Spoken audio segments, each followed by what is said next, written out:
Hello everyone, welcome to my channel. আমি তোমাদের সঙ্গে বিশ্বজিৎ।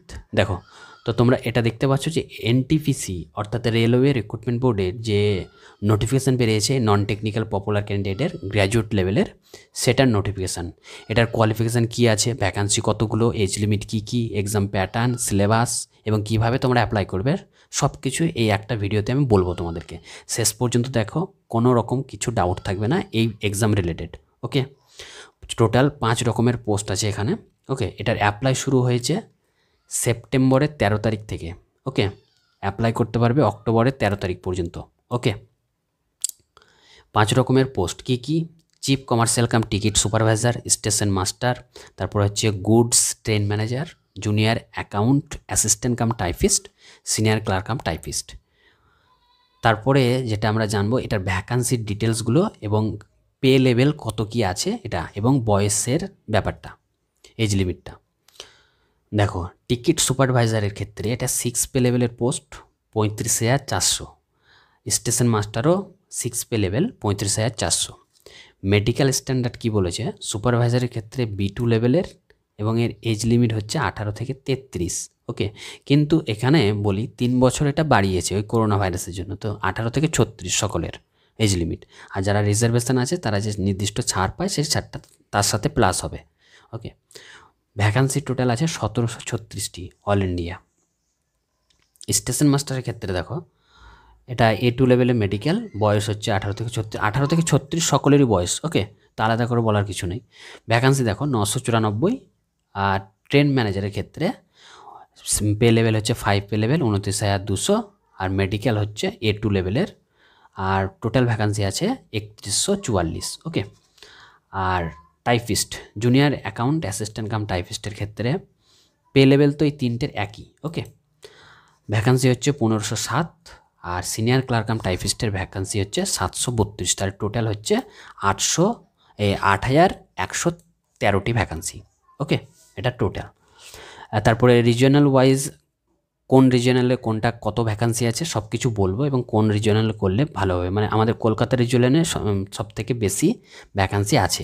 ওকে, দেখো এখানে জিনিসটা ক্লিয়ার করে বলে দিয়েছে একটা জিনিস, যে যাদের কোয়ালিফিকেশান কমপ্লিট হয়ে গেছে, মানে গ্র্যাজুয়েশান কমপ্লিট হয়ে গেছে এই ডেটের মধ্যে, হ্যাঁ, অক্টোবরের 13 তারিখ মানে লাস্ট ডেট ফর্ম ফিল আপের, যেটা, তারাই অ্যাপ্লাই করতে পারবে। এমন হয় কি অন্য এক্সামের ক্ষেত্রে যারা ফাইনালে এক্সাম দিয়ে দিয়েছে, মানে সার্টিফিকেট কমপ্লিট হয়নি, তারাও অ্যাপ্লাই করতে পারে অন্য এক্সামের ক্ষেত্রে, কিন্তু এটার ক্ষেত্রে নয়। ঠিক আছে, মানে কমপ্লিট হয়ে থাকতে হবে তবেই তুমি অ্যাপ্লাই করতে পারবে। এখানে বলেছে দুটো স্টেজে তোমাদের এক্সাম হবে। CBT 1 এক্সাম হবে দুটো, এই যে CBT 1 CBT 2 হবে। তারপরে হবে কম্পিউটার অ্যাপটিটিউড টেস্ট। অ্যাপটিটিউড টেস্টটা কেবলমাত্র স্টেশন মাস্টারের ক্ষেত্রেই, আর টাইপিং স্কিল টেস্ট সেটা শুধুমাত্র টাইপিস্টের যেটা পোস্ট আছে সেটার ক্ষেত্রে। যেটা সুপারভাইজারের পোস্ট আছে, যেটা টিকিট সুপারভাইজার, সেটার ক্ষেত্রে কোনো রকমের স্কিল টেস্ট বা কম্পিউটার অ্যাপটিটিউড টেস্ট লাগবে না। এখানে একটা জিনিস বলেছে, দেখে নাও, টিয়ার 1 এক্সামে 15 গুণ ভ্যাকান্সির 15 গুণ ছেলেমেয়েকে পাস করাবে, আর টিয়ার 2 এক্সামে 8 গুণ ভ্যাকান্সির 8 গুণ ছেলেমেয়েকে পাস করাবে। ন্যাশনালিটি ইন্ডিয়ান, নেপালি, ভুটানি সবাই অ্যাপ্লাই করতে পারবে।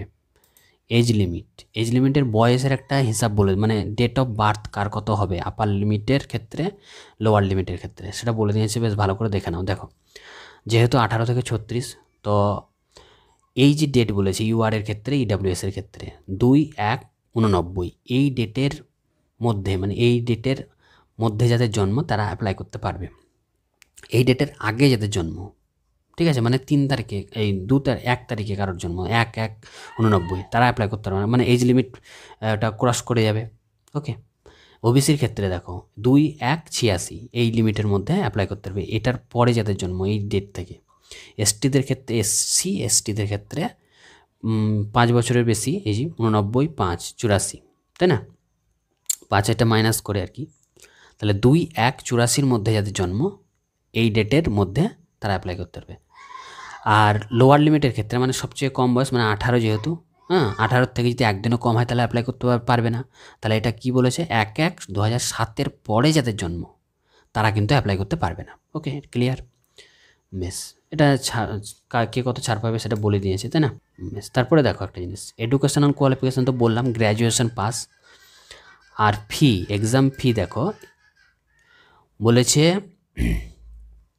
500 টাকা করে এক্সাম ফি লাগবে। ওকে, আর 250 টাকা কাদের ক্ষেত্রে? 250 টাকা হচ্ছে এক্স সার্ভিসম্যান, এসসি এসটি এদেরকে, এবং ফিমেল, সমস্ত ফিমেল এদেরকে 250 টাকা লাগবে। তাহলে আর বাদ বাকি যারা থাকছে তাদেরকে 500 টাকা ফি।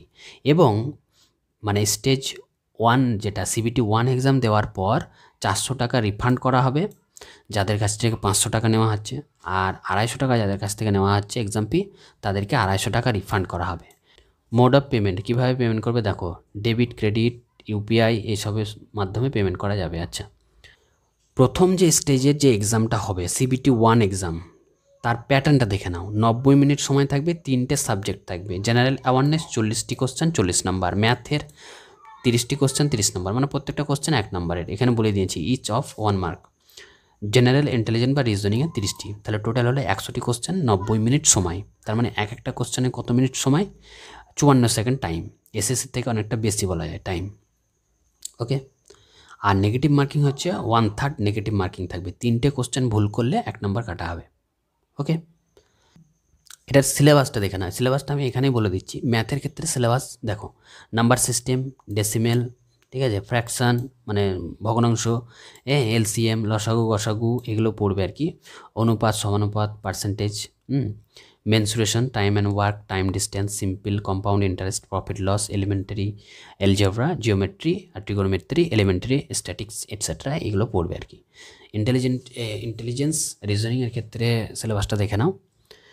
অ্যানালজিস, completion of number, alphabetical series, coding, decoding, mathematical operation, similarities, difference, relationship, analytical reasoning, syllogism, jumbling, Venn diagram, puzzle, data sufficient, statement conclusion, statement course of action, decision making, maps আর ইন্টারপ্রিটেশন অফ গ্রাফস এটসেট্রা, এই সমস্তগুলো পড়বে। মানে basic যা একটা টপিকের যা basic জিনিস থাকে সেই সব জিনিসগুলোই পড়বে। আরও আদার্স অন্যান্য এক্সামের ক্ষেত্রে যা সিলেবাস সেটাই।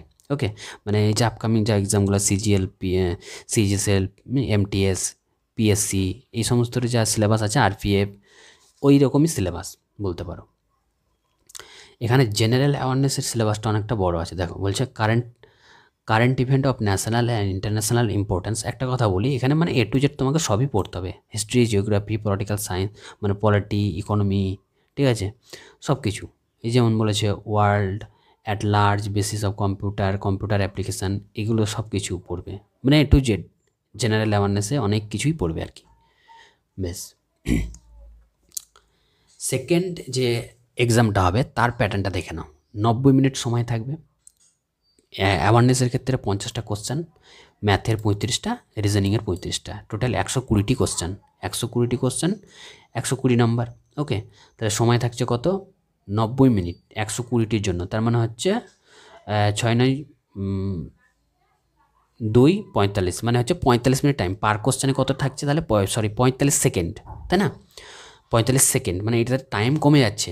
সেকেন্ড যে সিবিটি 2তে টাইমটা কম থাকছে, তাই না? প্রথমে টাইম ছিল কত? পার কোশ্চেন 54 সেকেন্ডের টাইমটা বেশি। এটার ক্ষেত্রে পার কোশ্চেন 45 সেকেন্ড টাইম, তাই না?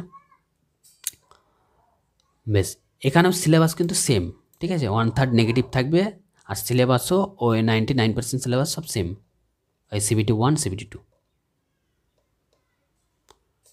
আচ্ছা, এখানে একটা জিনিস বলেছে দেখো, কম্পিউটার অ্যাপটিটিউড টেস্টের ক্ষেত্রে বলেছে যে কোয়ালিফাইং মার্ক হচ্ছে টি স্কোর 42, এটা মানে স্টেশন মাস্টারের ক্ষেত্রে যেটা দিতে হয় আর কি।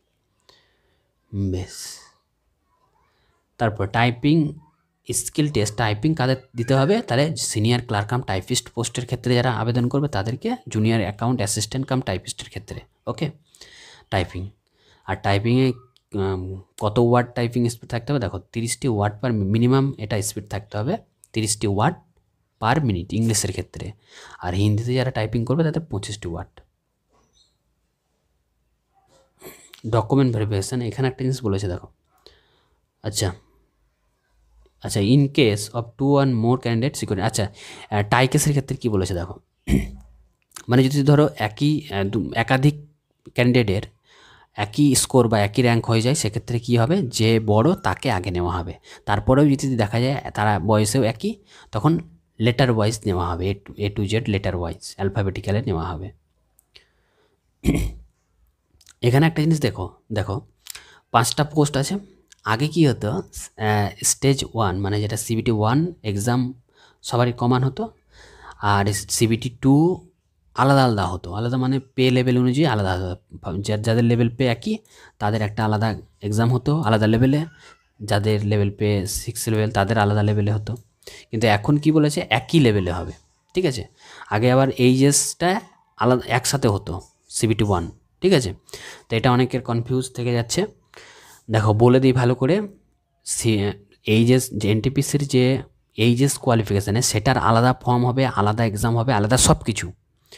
আর গ্র্যাজুয়েশনের যেটা আছে এনটিপিসির গ্র্যাজুয়েশন, সেটার আলাদা ফর্ম ফিল আপ, আলাদা এক্সাম, আলাদা সব কিছু, ঠিক আছে। সেই জন্যই এটা আলাদা আলাদা সম্পূর্ণ নোটিফিকেশান।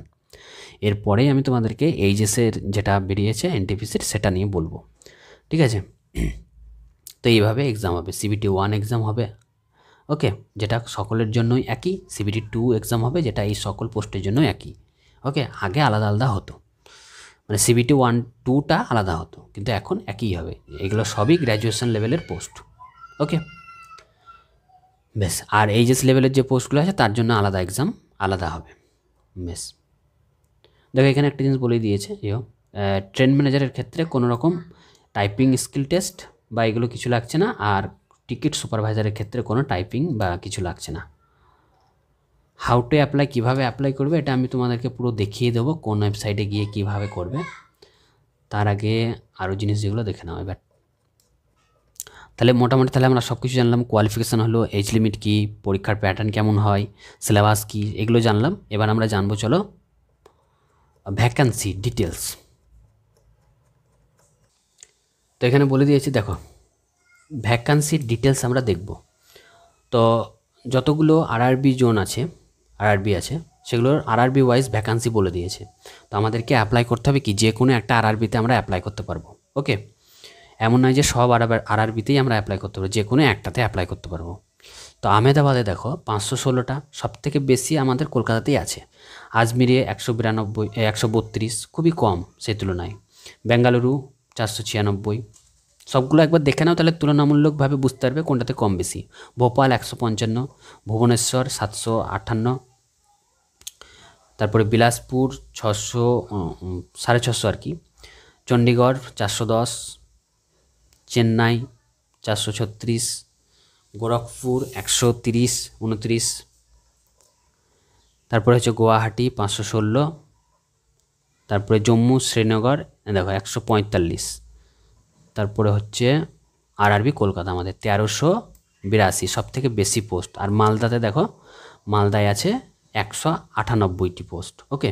এবার এখানে অবজারভেশন করার ব্যাপার, যেটা অবজার্ভ করার, দেখো তোমাদেরকে বলি, সব কিছু ওয়াইজ দেওয়া আছে, post wise, category wise vacancy, সেটাই দেখার বিষয়। কারণ আমাদেরকে ফর্ম ফিল আপ করার সময়তেই এগুলো পোস্ট প্রেফারেন্স দিতে হবে। তো কীভাবে দিবে সেটাই আমি বলে দিচ্ছি। এখানে দেখো সবচেয়ে বেশি ভ্যাকান্সি কিসে আছে, তাহলে টোটাল ভ্যাকান্সি হলো 1382, তা বেশি ভ্যাকান্সি কিসে আছে, বেশি ভ্যাকান্সি দেখো এই দেখো এখানে। এবার এক একটা আরআরবিতে দুটো করে জোন আছে, আবার যেমন eastern zone, south eastern zone, দুটো জোন। তাহলে এখানে 409 আর 114 এই পোস্টটা টিকিট সুপারভাইজারের, তাহলে টোটাল হচ্ছে কত, 523টা। তাহলে সব থেকে বেশি আছে এটা, মানে এইখানকার আর কি, কলকাতার রিজনের আরআরবিতে 5টা পোস্টের মধ্যে এখানে বেশি আছে 523। আর সেকেন্ড হাইস্ট কোনটা আছে তাহলে বলতে পারি, তাহলে এটা মানে অ্যাসিস্ট্যান্ট কাম টাইপিস্ট, এটা মানে এটা 300, এটা 400 প্লাস আর কি, তাই তো। হ্যাঁ, তাহলে সেকেন্ড, তোমরা যখন ফর্ম ফিল আপ করবে তাহলে এটা আগে দিবে, মানে যেহেতু যেটাতে পোস্ট বেশি আছে সেটাই আগে দিবে। এবং এটাতে কম্পিউটার টাইপিংও লাগবে না, এবং কম্পিউটার অ্যাপটিটিউড টেস্টও লাগবে না। আচ্ছা, থার্ড হাইস্ট যেটা, মানে যেটাতে বেশি হাইস্ট সেটা আগে দিলে, তারপরে যেটা সেকেন্ড হাইস্ট সেকেন্ডে দেবে, হ্যাঁ, পোস্ট প্রেফারেন্স। তারপরে যেটা থার্ড আছে সেটা থার্ডে দেবে। সব থেকে কম আছে তাহলে কিসে, স্টেশন মাস্টারে, ওকে। আর একটা জিনিস দেখে নাও, ক্যাটেগরি ওয়াইজ ভ্যাকান্সিও দেখে নাও। দেখো ইউআরের 628টি আছে, এসসিদের আছে 188, এসটিদের আছে 121, ওবিসি 329, ইডাব্লিউএস 116, এভাবে আছে, ওকে। তো এই হলো ব্যাপার। এবার কীভাবে অ্যাপ্লাই করবে চলো দেখো, এখানে সব আরআরবিগুলো দেওয়া আছে এখানে, ঠিক আছে, যত আছে। তো আমাদের দেখো, তো কলকাতায় যারা অ্যাপ্লাই করবে, যারা যেখানে অ্যাপ্লাই করবে তারা সেখানে সেই ওয়েবসাইটে যাবে, ওকে। তো মালদায় করলে মালদাতে যাবে, ঠিক আছে। তো কলকাতায় দেখো আমি দেখাচ্ছি, ধরো কলকাতায় কেউ অ্যাপ্লাই করবে, কলকাতার এখানে ক্লিক করলে, ওকে, দিয়ে একটা আলাদা ওয়েবসাইটে তোমরা পৌঁছে যাবে। দেখো এখানে পৌঁছে গেলাম। এখানে আসার পর আমাদের নোটিফিকেশান নাম্বারটা মনে রাখতে হবে, কারণ এটা রিক্রুটমেন্ট প্রসেস 3-4 বছর লেগে যায়, হ্যাঁ। তো এই নোটিফিকেশান নাম্বারে সব কিছু হবে। এই গ্র্যাজুয়েশন এনটিপিসি গ্র্যাজুয়েট লেভেলে কি নোটিফিকেশান নাম্বার 05/2024, এটা এখানে ক্লিক করো, এখানে ক্লিক করো, ওকে।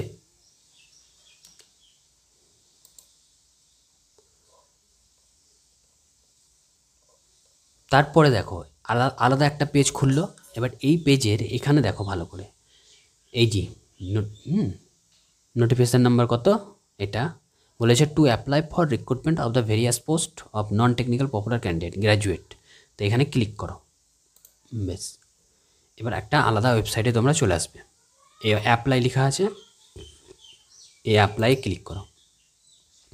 ক্লিক করার পর দেখা যাচ্ছে দেখো create an account and already have an account. যাদের আগে থেকে অন্য কোনো ফর্ম ফিল আপ ধরো করেছো রেলে, হ্যাঁ, মানে রেজিস্ট্রেশন করা আছে, তারা এটা করবে। আর যারা নতুন করছো একদম, তারা এটা করবে। তো ধরো আমার এটা করা আছে, তো আমি এখানে অলরেডি হ্যাভ যাদের করা আছে, ধরো এটা করলে অলরেডি করা আছে তাদের ক্ষেত্রে এটা বলছি। তো এখানে এবার মোবাইল নাম্বার দিয়ে দিবে, যেমন আমার এটা দেওয়াই আছে, সব কিছু সেভ হয়ে আছে। তো এটা কন্টিনিউ করলাম, এখানে যেটা বলেছে সেটা দিয়ে দিলাম, ঠিক আছে। কত 85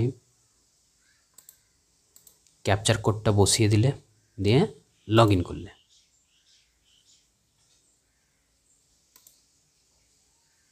লগ ইন করার পর দেখো এই পেজে চলে আসবে, নিজের অ্যাকাউন্টে দেখো এই ছবিটা আমার, ওকে, এরকম একটা পেজ, দিয়ে এখানে অনলাইন অ্যাপ্লিকেশানে চলে যাবে।